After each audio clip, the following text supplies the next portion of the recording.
اللہ رب محمد صلی اللہ علیہ وسلم نحن عباد محمد صلی اللہ علیہ وسلم اللہم رب اشرح لی صدری ویسر لی امری واحلل عقدۃ من لسانی یفقہوا قولی اللہم رب یسر ولا تعسر وتمم بالخیر اللہم افتح علینا حکمتک ونشر علینا رحمتک یا ذا الجلال والاکرام۔ بسم اللہ الرحمن الرحیم۔ باب من بایع مرتین، جس نے 2 مرتبہ بیعت کی، اس بارے میں یہ باب ہے۔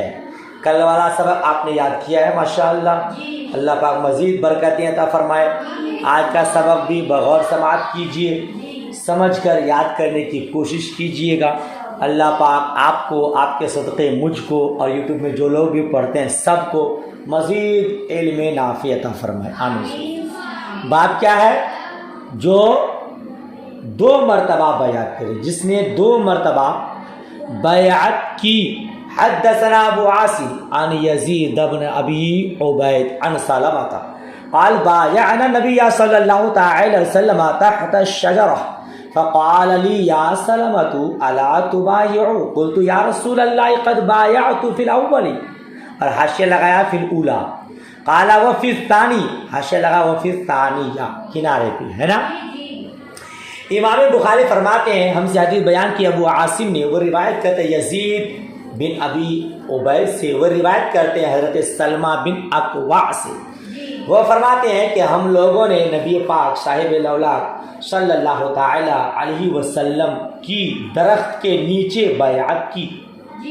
درخت کے نیچے، ہاں درخت کے نیچے بیعت کی۔ اس پر حاشیہ نمبر 4 لگا ہے، یہ حدیبیہ کے وقت ہے نا۔ حاشیہ 4 میں کیا لکھا؟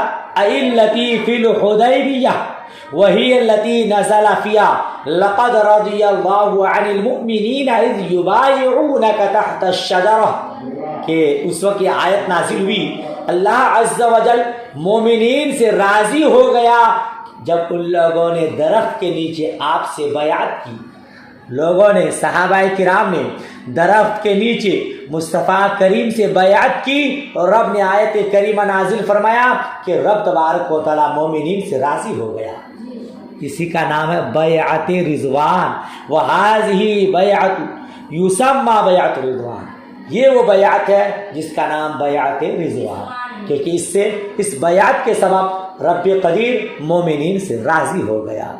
ٹھیک ہے، ہم لوگوں نے نبی پاک صاحب الاولاد صلی اللہ تعالی وسلم سے درخت کے نیچے بیعت کی۔ فقال لی یا سلمۃ، تو حضور نے مجھ سے فرمایا، اے سلمہ کیا تم بیعت نہیں کرتے؟ الا تبایعوا، کیا تم بیعت نہیں کرتے؟ میں نے عرض کیا، یا رسول اللہ صلی اللہ تعالی علیہ وسلم میں آپ سے پہلے بیعت کر چکا ہوں، میں آپ سے پہلے بیعت کر چکا ہوں۔ تو حضور نے فرمایا، اور دوسری مرتبہ؟ حضور نے فرمایا اور دوسری مرتبہ، یعنی ایک مرتبہ تو بیعت کر چکے ہو، دوسری مرتبہ پھر بیعت کر لو۔ مصطفیٰ کریم صلی اللہ تعالی علیہ وسلم نے حضرت سلمہ بن اکوع رضی اللہ تعالی عنہما کو 2 مرتبہ، دوسری مرتبہ بیعت کے لیے کیوں فرمایا؟ چونکہ آپ بہت بہادر تھے، اسلام میں غنی اور سخی تھے، دین میں ثابت قدمی پر ان کی شہرت تھی، تو مصطفیٰ کریم نے فرمایا ان کو تکرار بیعت کی جائے، اور حضور نے تکرار بیعت کا ارادہ فرمایا تاکہ اس کی وجہ سے اور بھی فضیلت حاصل ہو۔ جی، اس کی وجہ سے اور بھی بیعت حاصل، فضیلت حاصل ہو۔ جی، آپ جس مرشد اعظم سے بیعت کر چکے ہیں، تکرار فضیلت کے غرض سے کر سکتے ہیں۔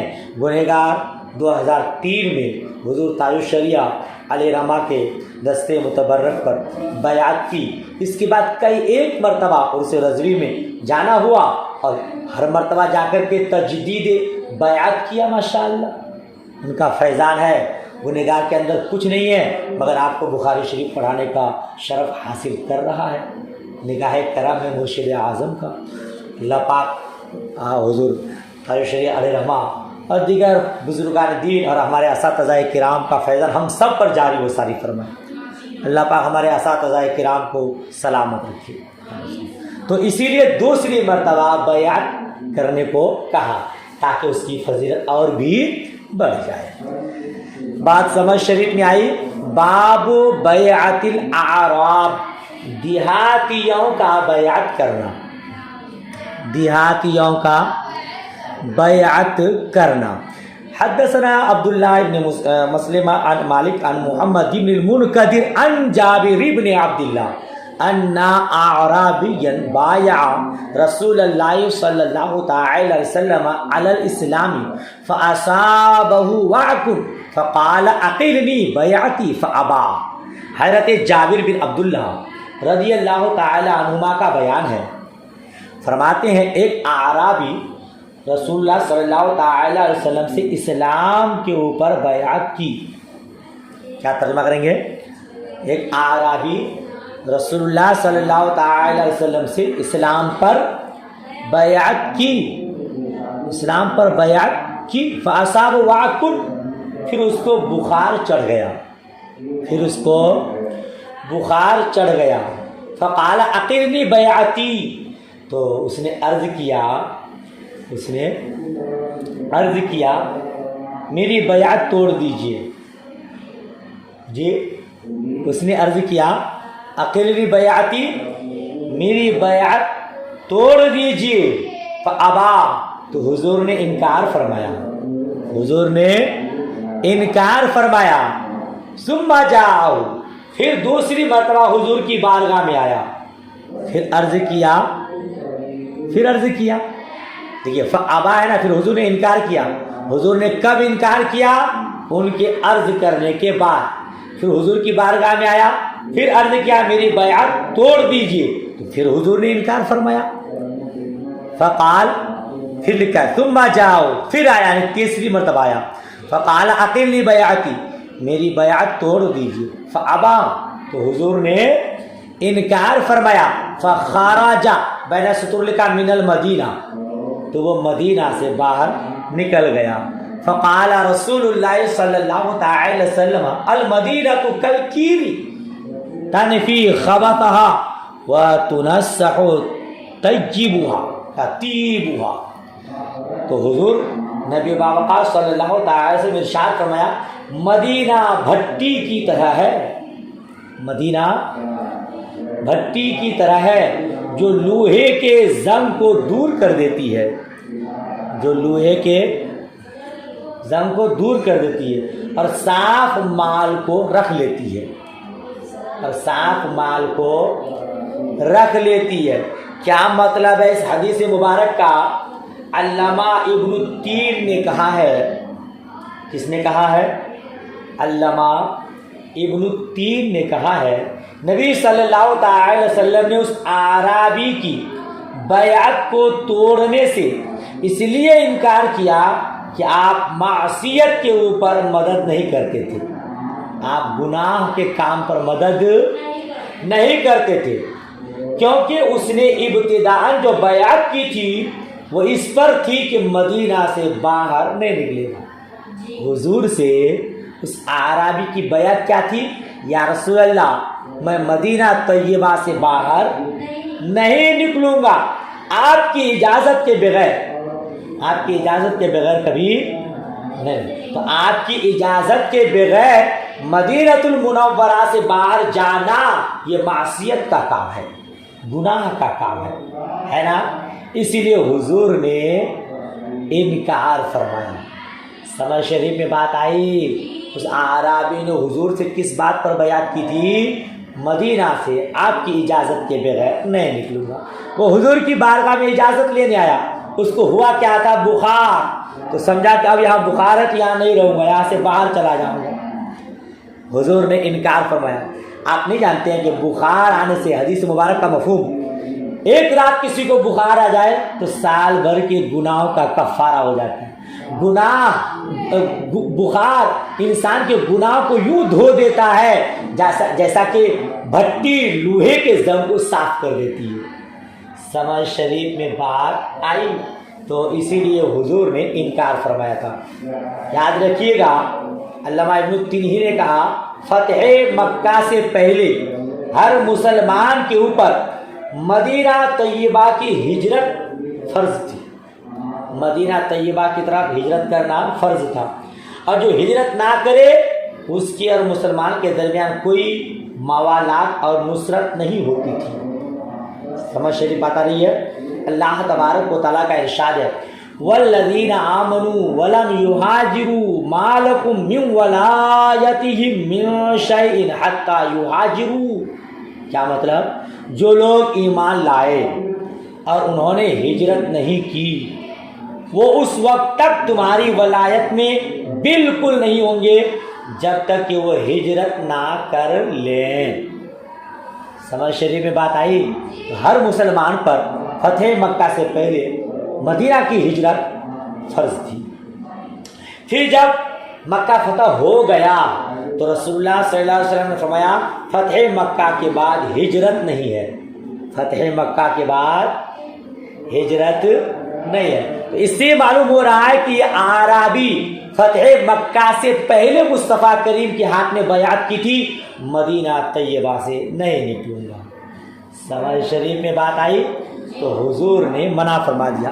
لیکن اعتراض ہوتا ہے، بہت سارے صحابہ کے بعد مدینہ طیبہ چھوڑ کر دوسرے شہروں میں باشندہ ہو گئے، دوسرے شہروں میں اپنا مکان اختیار کیا، تو پھر ان لوگوں کے لیے کیا ہوگا؟ تو اس کا جواب یہ دیا ہے جو مدینہ طیبہ کو ناپسند کرتے ہوئے نکلے اس کے لیے وعید ہے، اس کی مذمت ہے۔ سمجھ شریف بات آ رہی ہے؟ جو مدینہ طیبہ سے کس بنا پر نکلے، اس کو ناپسند کرتے ہوئے، یا اب مدینہ طیبہ مجھ کو پسند نہیں، ناپسند کرتے ہوئے نکلے تو ان لوگوں کے لیے مذمت ہے۔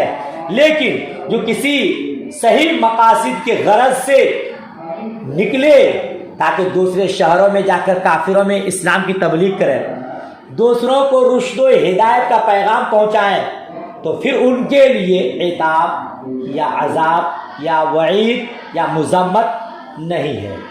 سمجھ شریف میں بات آئی؟ تو صحابہ کرام مدینہ طیبہ سے باہر جا کر اگر سکونت پذیر ہوئے تو صحیح مقاصد کے تحت، اغراض فاسدہ لے کر نہیں، اغراض صحیحہ لے کر، تاکہ دوسروں تک اسلام کی تبلیغ کریں۔ سمجھ شریف بات آ رہی ہے؟ تو اس کے لیے پھر حرج نہیں ہے۔ بات ختم ہوگی۔ مدینہ طیبہ بھٹی کی طرح ہے، وہ کیا کرتا ہے؟ لوہے کے زنگ کو دور کر دیتی ہے اور صاف مال کو رکھ لیتی ہے۔ وہ اعرابی نکل گیا، اس کا مطلب یہ ہوا کہ رب نے اس کو پسند نہیں فرمایا، پھر وہ اپنے ہی سے نکل گیا۔ باب بیعت الصغیر، باب بیعت الصغیر، کم عمر کا بیعت کرنا، چھوٹے بچوں کی بیعت، چھوٹا بچہ ہو، نابالغ ہو، اس کی بیعت کرنی کیسی ہے، اس کے بارے میں یہ باب ہے۔ دیکھیے، حدثنا علی بن عبداللہ حدثنا عبداللہ بن یزید قال حدثنا سعد هو ابن ابی ایوب قال حدثني ابو عقیل زہرہ بن معبد عن جدہ عبداللہ بن ہشام، مجھ سے حدیث بیان کی ابو عقیل زہرہ نے، زہرہ بن معبد نے، وہ روایت کرتے ہیں عن جدہ عبداللہ بن ہشام، اپنے دادا عبداللہ بن ہشام سے، وہ کانا قد ادرک النبی صلی اللہ تعالی علیہ وسلم، انہوں نے نبی پاک صاحب نولا صلی اللہ تعالی علیہ وسلم کا زمانہ پایا تھا، انہوں نے پایا تھا۔ وذهبت به امه زینب بنت حمید الی رسول اللہ صلی اللہ تعالی علیہ وسلم، ان کی ماں زینب بنت حمید ان کو رسول اللہ صلی اللہ تعالی علیہ وسلم کے پاس لے گئی فقالت یا رسول اللہ بایعہ، پھر عرض کی یا رسول اللہ اس کو بیعت کر لیجئے، اس بچہ کو بیعت کر لیجئے۔ فقال النبی صلی اللہ علیہ وسلم ہوا صغیر، حضور نبی پاک صاحب الاولیاء صلی اللہ علیہ وسلم نے فرمایا یہ کم عمر ہے، یہ فمسح رأسہ ودعا لہ، تو حضور نے ان کے سر پر ہاتھ پھیرا اور اس کے حق میں دعا فرمائی۔ وَكَانَ يُضَحِّي بِالشَّاةِ الْوَاحِدَةِ عَنْ جَمِيعِ أَهْلِهِ، اور رسول اللہ صلی اللہ علیہ وسلم ایک بکری کی اپنے تمام گھر والوں کی طرف سے قربانی کرتے تھے۔ ترجمہ ہوا کیا باب تھا؟ چھوٹے بچوں کی بیعت۔ حضور نے بیعت نہیں فرمائی، جب عرض کیا کہ بیعت کر لیے، حضور نے فرمایا ابھی وہ بچہ ہے، کیا بیعت کرے گا، غیر مکلف ہے، نابالغ ہے، حضور نے بیعت نہیں کی۔ اس حدیث سے معلوم ہوا کہ کم عمر کی بیعت کرنا مشروع نہیں ہے۔ حضور نے دعا دی، دعا سر پر ہاتھ پھیرا اور برکت کی دعا فرمائی۔ حضور کی دعا اللہ عز و جل کی بارگاہ میں قبول ہوئی اور اس بچہ کو بڑی لمبی عمر ملی، اس کو بڑی لمبی عمر ملی۔ حدیث کا آخری ٹکڑا کیا ہے، حصہ کیا ہے؟ حضور صلی اللہ علیہ وسلم ایک بکری کو پورے گھر والوں کی طرف سے ذبح کر دیتے تھے۔ امام بخاری نے اس حدیث کی روایت کر کے یہ اشارہ فرمایا ہے کہ عبداللہ بن ہشام نبی پاک صلی اللہ علیہ وسلم کے بعد آپ کی دعا کی برکت کی وجہ سے لمبی زندگی تک رہے اور آپ کے پورے گھر والوں کی طرف سے آپ ایک بکری کو قربانی کیا کرتے۔ آپ جانتے ہیں کہ قربانی بکری میں ہو بکرا میں ہو ایک ہی حصہ ہوتا ہے، بڑے جانور میں کیا ہوتا ہے 7 حصہ ہوتا ہے۔ تو اب ایک بکری پورے گھر والوں کی طرف سے ذبح کر دیتے تھے تو یہ قربانی واجب والا نہیں بلکہ آپ صدقہ کے طور پر پورے گھر والوں کی طرف سے ایک بکری ذبح کر دیتے تھے۔ ایک بکری لے لیں اور آپ پورے گھر والوں کی طرف سے صدقہ کر دیں، کر سکتے ہیں۔ 1 روپیہ ہو اور آپ نیت کر لیں مولا یہ 1 روپیہ میں پورے گھر والوں کی طرف سے صدقہ کر رہا ہوں، میرے پورے گھر والوں پر، پورے اہل و عیال پر جو وبا جو بلا آنے والی ہو اس صدقہ کی وجہ سے رد کر دینا۔ اللہ تبارک و تعالیٰ نے قبول فرما لیا تو بیڑا پار ہے۔ سمجھ شریف میں بات آ گئی۔ آگے دیکھیں، بابو من بایا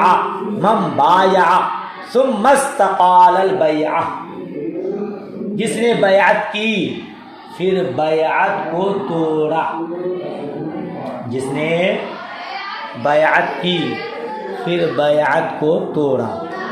حدیث لمبی ہے، دیکھیے ان جابر بن عبداللہ ان اعرابیا بایا رسول اللہ صلی اللہ علیہ وسلم، جو حدیث ابھی آپ نے اوپر پڑھی بیعت الاعراب کے بارے باب میں وہی والی حدیث ہے، وہی والی حدیث۔ حضرت جابر بن عبداللہ رضی اللہ تعالی عنہما سے روایت، ایک اعرابی نے رسول اللہ صلی اللہ تعالی علیہ وسلم سے اسلام پر بیعت کی، فَأَصَابَ الْأَعْرَابِيَّ وَعْكُمْ بِالْمَدِينَةِ، اور وہاں پہلی والی حدیث میں تھا فَأَصَابَهُ وَعْكُمْ، لفظ بدل گیا نا، الفاظ کی تبدیلی کے ساتھ ہے۔ دیکھیے فَأَصَابَ الْأَعْرَابِيَّ وَعْكُمْ بِالْمَدِينَةِ، اعرابی کو مدینہ میں بخار آ گیا، اعرابی کو مدینہ میں بخار آ گیا تو فَأَتَى الْأَعْرَابِيُّ إِلَىٰ رَسُولِ اللَّهِ صلی اللہ علیہ وسلم، اعرابی رسول اللہ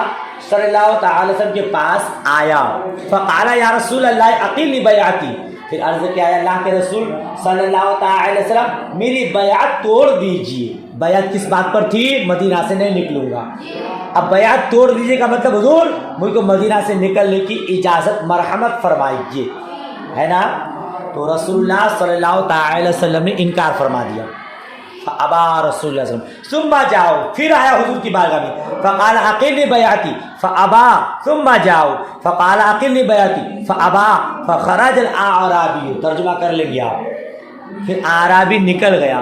فقال رسول اللہ صلی اللہ تعالی وسلم انما المدینہ کالکیر، مدینہ بھٹی کی طرح ہے، مدینہ بھٹی کی طرح ہے. تنفی خبثا و تنصح طیبا، کہ یہ لوہے کے زنگ کو دور کر دیتی ہے اور اس کی خالص عمدگی کو باقی رکھتی ہے، اور مطلب اچھے مال کو باقی رکھتی ہے، خالص عمدگی کو باقی رکھتی ہے.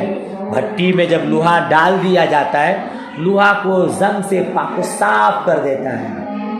اسی طرح مدینۃ المنورہ ہے، یہ گناہوں کو چوس لیتا ہے، گناہوں کو پاک کر دیتا ہے. جو نکل گیا سمجھ لو کہ وہ پاک نہیں ہوا، وہ اعرابی تھا، نکل گیا.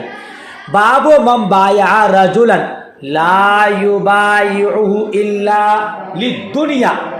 اللہ اکبر.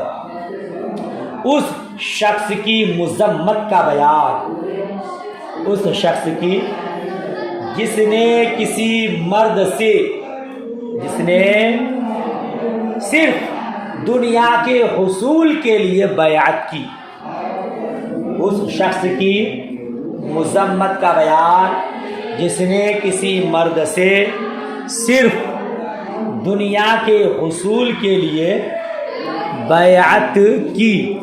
حدثنا عبدان عن ابی حمرۃ حمزۃ عن الاعمش عن ابی صالح عن ابی ہریرہ.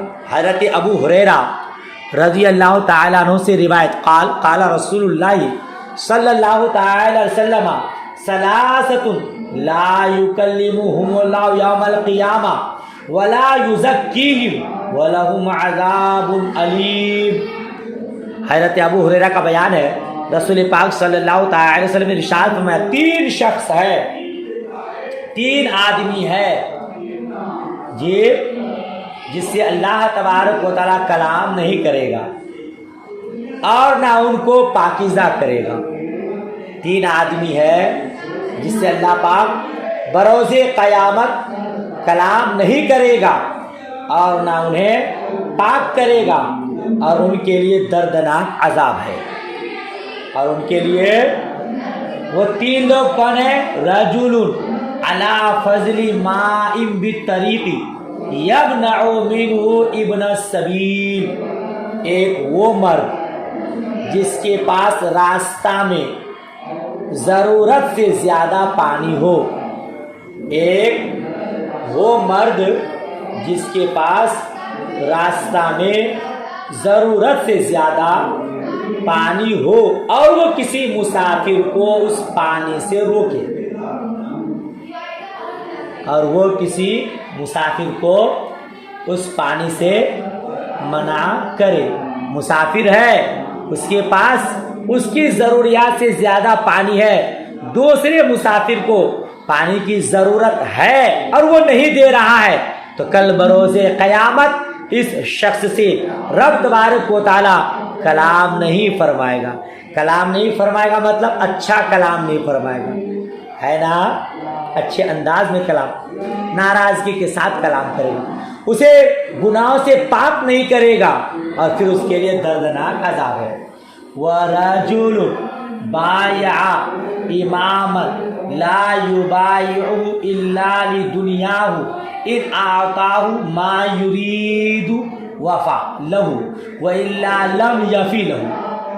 دوسرا وہ مرد جو کسی سربراہ سے، دوسرا وہ مرد جو کسی سربراہ سے صرف دنیا کے لیے بیعت کرے، صرف دنیا کے لیے. ان آتاؤ ما یرید وفعلہ، اگر اس کو مراد کے مطابق، اگر اس کو مراد کے مطابق وہ سربراہ عطا کرے، تو وہ اس سے بیعت کو پورا کرے. کیا مانا ہوا؟ اگر اس کو مراد کے مطابق وہ سربراہ عطا کرے تو وہ اس سے بیعت کو پورا کرے. وَإِلَّا لَمْ يَفِعْلْ، ورنہ اس کی بیعت کو پورا نہ کرے. کسی مالک سے، آقا سے، سربراہ سے، حاکم سے، حکمراں سے صرف دنیا کمانے کے لیے بیعت کی. اب اگر اس کے مراد کے مطابق وہ آقا، وہ مالک اسے دیتا ہے، وہ مرشد اسے دیتا ہے تو بیعت کو پوری کرتا ہے، وعدہ وفائی کرتا ہے.